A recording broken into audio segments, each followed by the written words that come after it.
Friends, Kailasa పర్వతం ఎన్నో రహస్యాలతో కూడినది. శాస్త్రవేత్తలు కూడా కనిపెట్టలేని చాలా విషయాలు కైలాస పర్వతంపై ఉన్నాయి. కొన్ని సంవత్సరాల క్రితం కొంతమంది ప్రొఫెషనల్ హిల్ క్లైంబర్స్ ఇప్పటికే అనేక పెద్ద పెద్ద పర్వత శిఖరాలను జయించిన వారు ఇప్పుడు మేము వెళ్లి కైలాస పర్వతం శిఖరంపై ఎక్కుతామని ఆలోచిస్తారు. కానీ ఈ నిర్ణయం వారి జీవితాన్ని తారుమారు చేస్తుందని వారికి తెలియదు. ఎందుకంటే వారు కైలాస శిఖరాన్ని ఎక్కడానికి వెళతారు, కొంత దూరం ఎక్కుతారు కూడా. కానీ కొంత సమయం తర్వాత వారు గమనిస్తారు వారి వేళ్ల గోళ్లు చాలా వేగంగా పెరుగుతున్నాయని. మరికొంత ఎత్తు ఎక్కిన తర్వాత వారి జుట్టు కూడా చాలా వేగంగా పెరుగుతున్నట్లు వారు గమనిస్తారు. అంతేకాకుండా వారి వయసు కూడా చాలా వేగంగా పెరుగుతున్నట్లు వారికి అనిపిస్తుంది.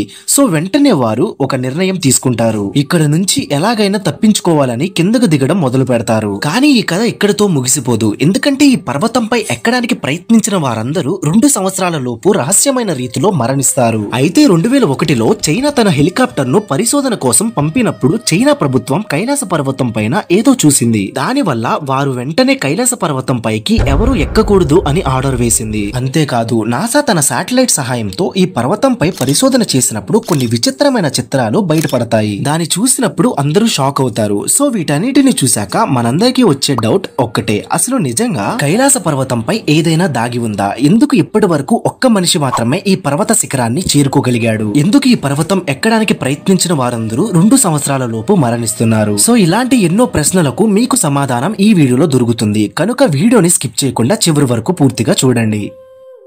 ఫ్రెండ్స్, ఈ కైలాస పర్వతం ఒకప్పుడు భారతదేశంలో భాగంగా ఉండేది. కానీ 1962లో చైనా భారత్ మధ్య ఉన్న సరిహద్దు వివాదం యుద్ధానికి దారితీసింది. అందులో భారత్ భారీగా నష్టపోయింది. ఈ యుద్ధ పరిణామం వల్ల చైనా భారత్ కి చెందిన 72,000 మైళ్ల భూభాగాన్ని కబ్జా చేసింది. అందులో కైలాస పర్వతం కూడా ఉంది. ప్రెజెంట్ ఈ కైలాస పర్వతం చైనా నియంత్రణలో ఉంది. అయితే మౌంట్ కైలాస్ అనేది ఒక రహస్యమైన పర్వతం. దీని ఎత్తు మౌంట్ ఎవరెస్ట్ కంటే 2200 మీటర్లు తక్కువగా ఉంటుంది. కానీ షాకింగ్ విషయం ఏంటంటే ప్రపంచంలోనే అత్యంత ఎత్తైన మౌంట్ ఎవరెస్ట్ ను 7,000 మందికి పైగా అధిరోహించారు. కానీ దానికి 2200 మీటర్లు తక్కువ ఎత్తు ఉన్న కైలాస పర్వతాన్ని మాత్రం ఇప్పటికీ కేవలం ఒక్కరు మాత్రమే అధిరోహించడం జరిగింది. దీని గురించి మనం తర్వాత మాట్లాడుకుందాం. ఇప్పుడు కైలాస పర్వతం యొక్క అద్భుతమైన రహస్యాలను, కథలను తెలుసుకుందాం. పురాణాల ప్రకారం ధనాధిపతి అయిన కుబేరుడి నివాసం కైలాస పర్వత ప్రాంతంలో ఉంది. ఏ వ్యక్తి అయినా అతని జీవితంలో పుణ్యకార్యాలు, మంచి కార్యాలు చేసి మరణిస్తే అతనికి కైలాస ప్రాప్తి కలుగుతుందని అంటారు. అందుకే కైలాస పర్వతాన్ని పరమ పవిత్రంగా భావిస్తారు. ఈ పర్వతం చాలా ఆసక్తికరంగా ఉంటుంది.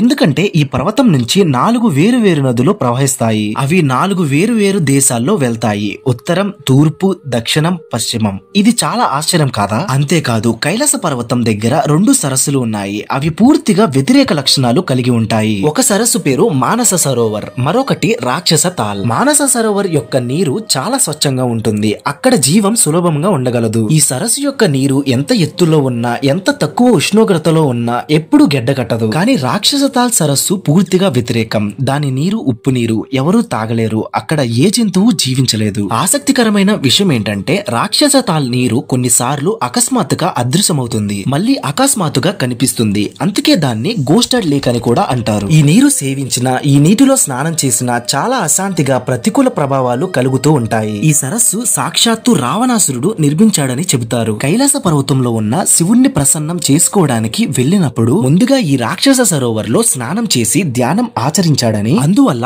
ఈ సరోవరంలో అసురుల శక్తులు ఉన్నాయని నమ్ముతారు. ఈ సరస్సులో స్నానం ఆచరించిన తర్వాత రావణుడి మనసులో కూడా కుటిల ఆలోచనలు వచ్చాయని అంటారు. 2 సరస్సులు ఒకే భౌగోళిక ప్రాంతంలో ఉన్నప్పుడు రెండిటి మధ్య ఇంత వ్యత్యాసం ఎలా వచ్చింది అన్నది ఒక మిస్టరీలా మిగిలిపోయింది. ఇక్కడ ఇంకొక రహస్యం ఏంటంటే కైలాస పర్వతం దక్షిణ భాగంలో ఎక్కువ మంచు ఉంటుంది. సాధారణంగా దక్షిణ భాగంలో సూర్యకాంతి ఎక్కువగా పడుతుంది, కాబట్టి మంచు తక్కువగా ఉండాలి. కానీ ఇక్కడ పూర్తిగా విరుద్ధం. అయితే దీనికి సైంటిస్టులు ఒక వివరణ ఇచ్చారు. అదేంటంటే ఈ పర్వతం యొక్క లొకేషన్ కైలాస పర్వతాన్ని భూమి యొక్క సెంటర్ పాయింట్ లేదా యాక్సిస్ పాయింట్ అని కూడా అంటారు. అంటే ఆకాశం భూమి కలిసే ప్రాంతంలో ఈ పర్వతం ఉంది. కైలాస పర్వతం మానస సరోవర్ చుట్టూ ఒక రహస్యమైన ధ్వని వినిపిస్తుంది. ఈ పర్వతం మీదికి చేరుకోగానే ఆకాశంలో ఏదో విమానం తిరుగుతున్నట్లు అనిపిస్తుంది. కానీ క్షుణ్ణంగా పరిశీలిస్తే ఎవరో డమరు డమరుకం వాయిస్తున్నట్లుగా ఉంటుంది. కొంతమంది అది ఓంకారం అని అంటూ ఉంటారు. ఇది ప్రాకృతిక ఘటనగా వైజ్ఞానికులు పేర్కొంటున్నారు. మంచు విరిగినప్పుడు ఈ శబ్దం వస్తుంది అన్నది వాళ్ళ భావన. కానీ చాలా మంది అన్వేషకులు మరియు ప్రయాణికులు ఈ ధ్వని కేవలం యాదృచ్ఛికం కాదు, దైవిక సంకేతం అని నమ్ముతారు. అయితే 1999లో ఎర్నెస్ట్ అనే రష్యన్ శాస్త్రవేత్త తన బృందంతో కలిసి కైలాస పర్వతంపై పరిశోధన చేయడానికి వెళ్తాడు. వారు అక్కడ చాలా రోజులు గడుపుతారు. అక్కడి రాళ్లపై ఎన్నో పరిశోధనలు చేస్తారు. మరియు తర్వాత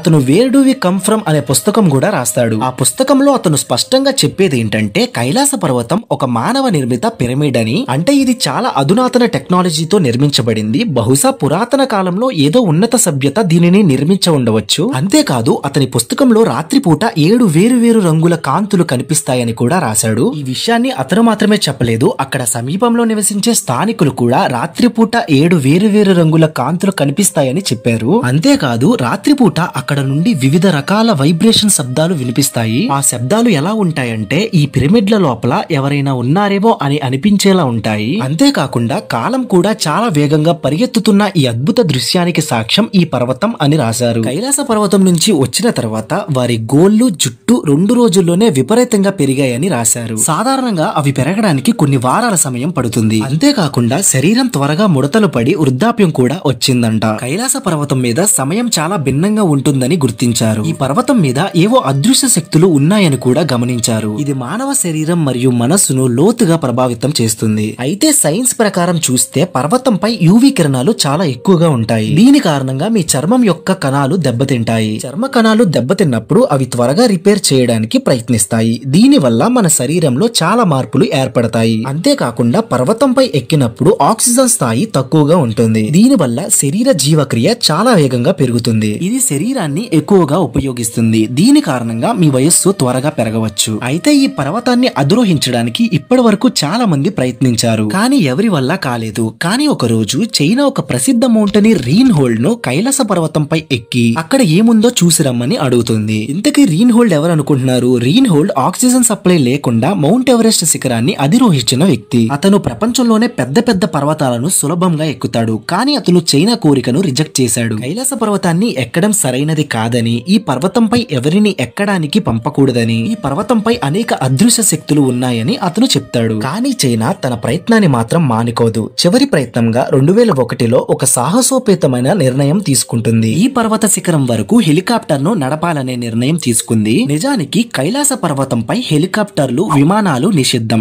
ఎందుకంటే అక్కడ వాతావరణం ఎప్పుడు ఎలా ఉంటుందో ఎవరికీ తెలియదు. అందువల్ల ఎక్కువ సమయం పాటు విమానాలు అక్కడ ఎగరలేవు. అందువల్ల వాతావరణ పరిశోధకులను అధ్యయనం చేయమని నియమించి వాళ్ళు ఇచ్చిన నివేదిక ప్రకారం ఒక రోజు హెలికాప్టర్ ను కైలాస పర్వతం మీదకి ఎగరడానికి అనుమతించారు. మొదట్లో అంతా బాగానే ఉంది. హెలికాప్టర్ లో కూర్చున్న వాళ్ళు కైలాస పర్వతం యొక్క అద్భుతాలను తమ కళ్ళతో చూశారు. ఇక పర్వాలేదు, అంతా బాగుంది, కొంచెం ముందుకు వెళితే శిఖరాన్ని చేరుకోవచ్చు అన్న ఆలోచన వాళ్ళది. ఇంతలో అకస్మాత్తుగా వాతావరణం మారిపోయింది. మేఘాలు కమ్ముకోవడం, మంచు విపరీతంగా పడడం ప్రారంభమైంది. ధైర్యాన్ని కూడగట్టుకుని హెలికాప్టర్ ను కొంచెం పైకి తీసుకువెళ్లారు. అప్పుడు మెరుపులు మొదలయ్యాయి. హిమపాతం మొదలైంది. ఆ ఎత్తులో గాలి పీడనం పెరగడంతో హెలికాప్టర్ ని నియంత్రించడం చాలా కష్టంగా మారిపోయింది. చైనా శాస్త్రవేత్తలు కైలాస పర్వతం ప్రత్యేకమైన భౌగోళిక స్థానమని కనుగొన్నారు. అన్ని దిశలు కలిసి వస్తాయి కాబట్టి దిక్సూచి గందరగోళానికి గురైంది. ఇక చేసేది ఏమీ లేక హెలికాప్టర్ ను కిందికి దింపి వెనక్కి వెళ్లాల్సి వచ్చింది. కిందికి వస్తున్నంతసేపు వారి గుండె వేగం అమాంతంగా పెరిగింది. కానీ సురక్షితంగా కిందకి దిగగలిగారు. ఈ సంఘటనతో చైనాకు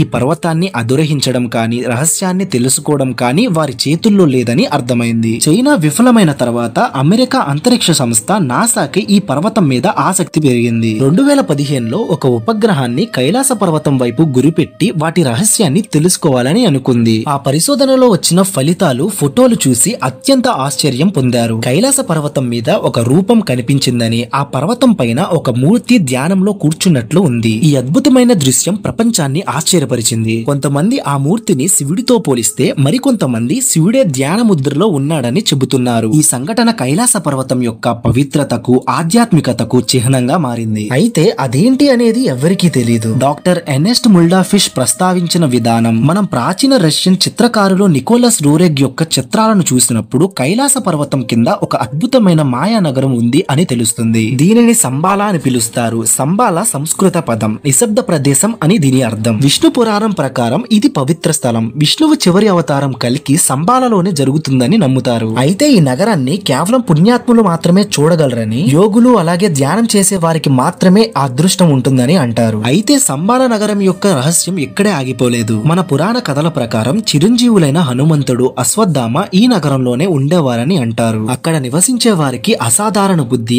అత్యాధునిక సాంకేతికత ఉన్నాయని అంటారు. కైలాస పర్వతం అడుగు భాగాన ఉన్న ఈ నగరం ఎప్పటికీ రహస్యమే. ఎందుకంటే ప్రకృతికి, ఆధ్యాత్మికతకు, సాంకేతికతకు ఈ నగరం ఎంతో ప్రత్యేకంగా నిలుస్తుంది. ఏది ఏమైనా కైలాస పర్వతం ఒక అద్భుతం. ఆధ్యాత్మిక ప్రదేశంగానే కాదు, సైన్స్ కి కూడా అందని రహస్యాలు, శాస్త్రవేత్తలకు సంబంధించిన విషయాలు, ఎన్నో కథనాలు దీంట్లో దాగి ఉన్నాయి. అయితే ఈ పర్వతాన్ని అధిరోహించిన ఒక వ్యక్తి ఎవరో తెలుసా ఫ్రెండ్స్? మహాభారతంలో ఒక కథ ఉంది. చివరిలో పాండవ సోదరులు కైలాస పర్వతంపై ఎక్కడానికి ప్రయత్నిస్తారు. కానీ ఒక్కొక్కరు మరణిస్తారు. కేవలం యుధిష్ఠిరుడు మాత్రమే శిఖరాన్ని చేరుకుంటాడు. యుధిష్ఠిరుడు ఎవరంటే ఎప్పుడు తప్పు చేయని, ఎవరితోనూ అబద్ధం ఆడని ఒక వ్యక్తి. అందుకే అతను మాత్రమే కైలాస పర్వతాన్ని అధిరోహించగలిగాడని చెప్తారు. అలాగే 14వ శతాబ్దంలో టిబెట్ లో నివసించిన బౌద్ధ సన్యాసి మిలారేపా తన ఆధ్యాత్మిక శక్తులతో ఈ పర్వతంపై ఎక్కాడని స్థానికులు నమ్ముతారు. మిలారేపా మాత్రమే ఆ ఎత్తుకు చేరుకున్న ఏకైక వ్యక్తి. అది కేవలం అతని ఆధ్యాత్మిక శక్తుల వల్లే సాధ్యమైంది. సో ఇలా చెప్పుకుంటూ పోతే ఎంత చెప్పినా ఇంకా కొంత మిగిలి ఉంటుంది ఈ అద్భుతమైన పర్వతం గురించి. సో ఈ వీడియో ఇంతటితో పూర్తయింది. వీడియో నచ్చితే లైక్ చేయండి, షేర్ చేయండి. ఇప్పటి వరకు మన ఛానల్ ని సబ్స్క్రైబ్ చేయనట్లయితే ఇప్పుడే సబ్స్క్రైబ్ చేసుకుని పక్కనే ఉన్న బెల్ ఐకాన్ ని క్లిక్ చేయండి. నెక్స్ట్ వీడియోలో మళ్ళీ కలుసుకుందాం. Thanks for watching.